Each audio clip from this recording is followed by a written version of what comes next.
So let's see the types of independent suspension system. So basically there are two types of independent suspension system which are widely used in passenger vehicles like cars, sports cars.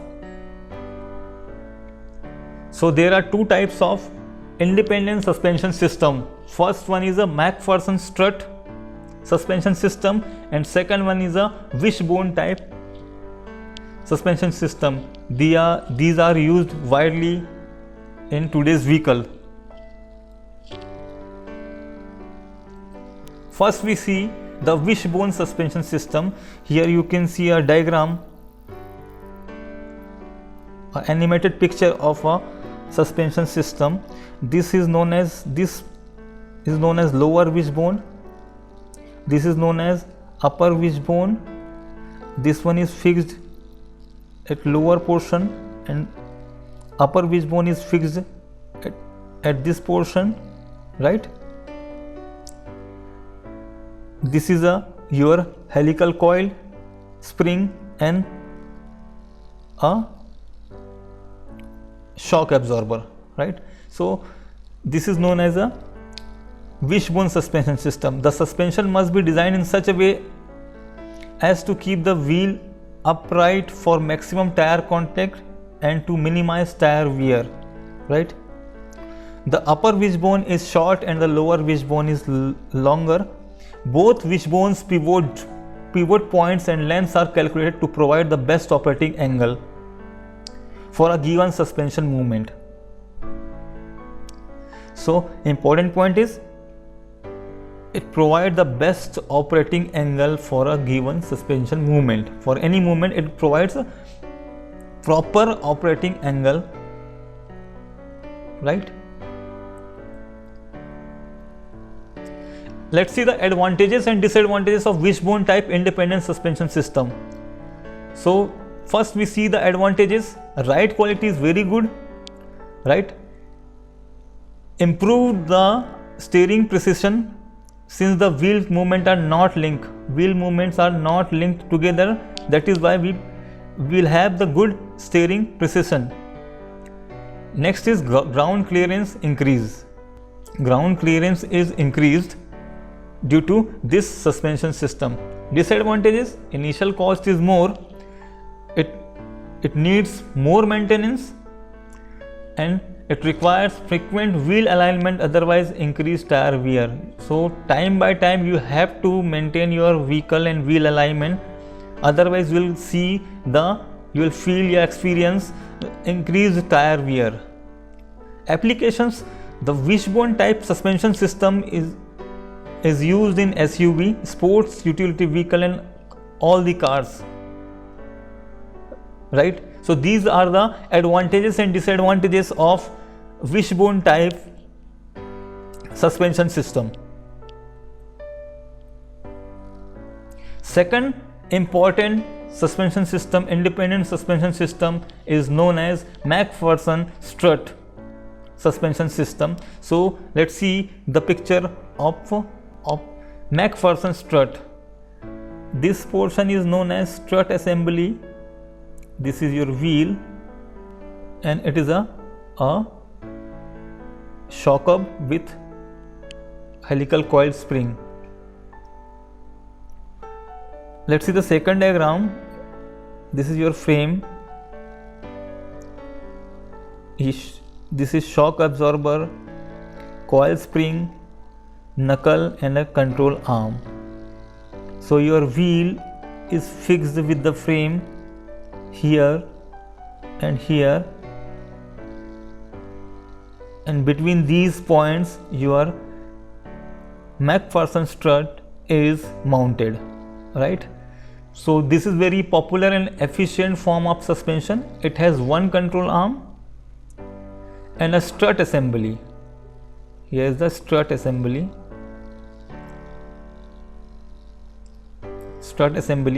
A coil spring and shock absorber will normally form parts of the strut assembly. Coil spring and shock absorber. Coil springs may be mounted on the control arm instead of being around the strut. So this one is design 1 and this one is design 2. On this type, the shock absorber connects the knuckle to the frame. So this one is the first arrangement and this one is second arrangement. This type of suspension strut is often also used on rear suspension systems. So McPherson strut is used in front and it is also used in a rear axle. This is the schematic diagram of front suspension system of McPherson strut. Your wheel, lower control arm, car frame, steering link, it is connected to the steering wheel for turning, shock absorber and spring.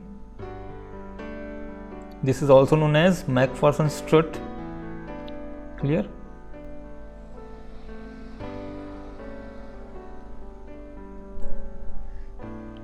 McPherson strut suspension.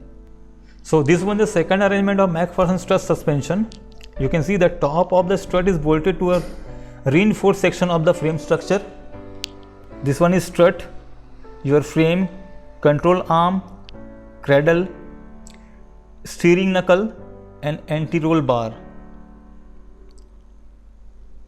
Anti-roll bar, steering knuckle, your strut, the car frame and control arm.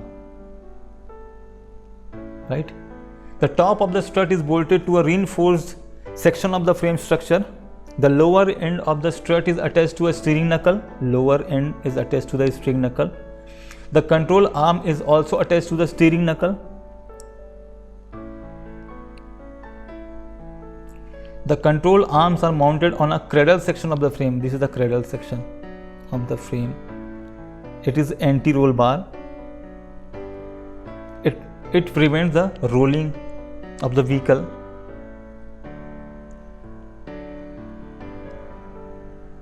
An anti-roll bar links the two control arms together to reduce sway, body roll. As I told you, anti-roll bar is body roll, prevents the body roll. So let's see the advantages and disadvantages of McPherson strut suspension. Advantages: it is light in weight, like wishbone type suspension system. Camber does not change due to up and down movement of wheels. Third one is maximum engine compartment available. Maintenance cost is less. Initial cost is less. Ride comfort is more and improved road safety. So these are the advantages. Applications: it is widely used in cars, passenger cars like Swift, Alto. Disadvantages: not suitable for heavy motor vehicles, so it is not used for SUVs. Load carrying capacity is very less. Load carrying capacity is very less. Fine. Let's see another type of suspension system, that is air suspension system. You can see a picture of air suspension system. It is quite different from conventional suspension system. So an air suspension system is a type of vehicle suspension powered by an electric or engine driven air pump or compressor. So our air suspension system is powered by either by electricity or by engine driven air pump or compressor. This compressor pumps the air into a flexible bellows. Here you can see the bellows,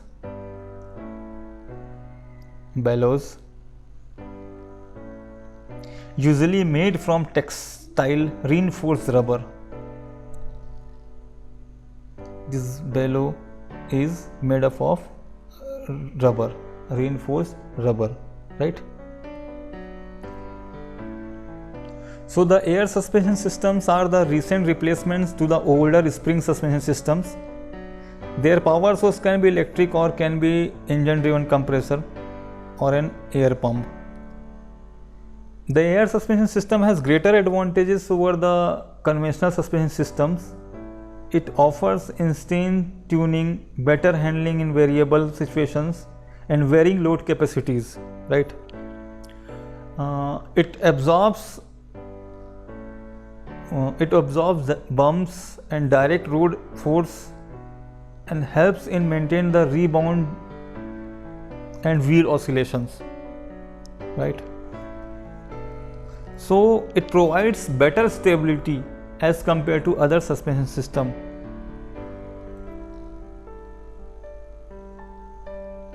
So the schematic view of an air suspension system you can see here.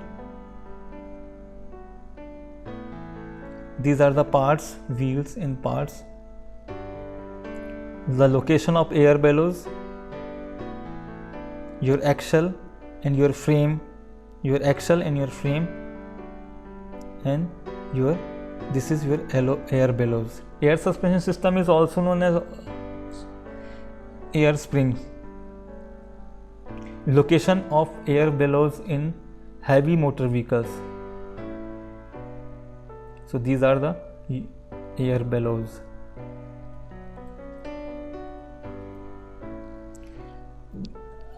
And these are the basic parts of the air suspension system. Air bellow, there are 4 air bellows you can see here. The controls, pressure switch, air tank, gauge lines, valve manifold, filter.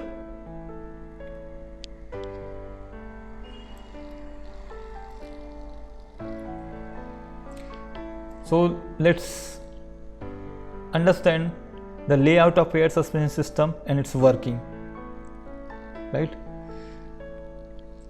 There are 4 air springs also known as air bellows. This is the front portion and this is the rear portion, right? And what are the different components mounted on a air suspension system? First one is a leveling valve, second relief valve, air accumulator, compressor, air filter, lift control valve, supply line, return line, leveling valves. So there are 2 leveling valves, first at the front and second at the rear, right? So the air suspension system starts with the onboard air compressor. The air is taken from the atmosphere, air is filtered by air filter and then it goes to the compressor. Compressor which gets power from electrical system of the car and enables inflammation of each bag. The compressor feeds high pressure air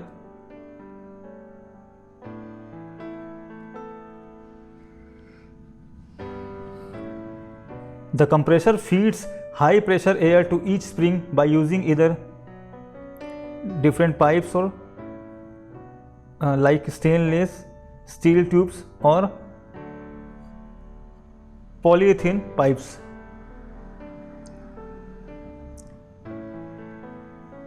Many other times people get a separate tank which helps in maintaining the instant pressure within the system.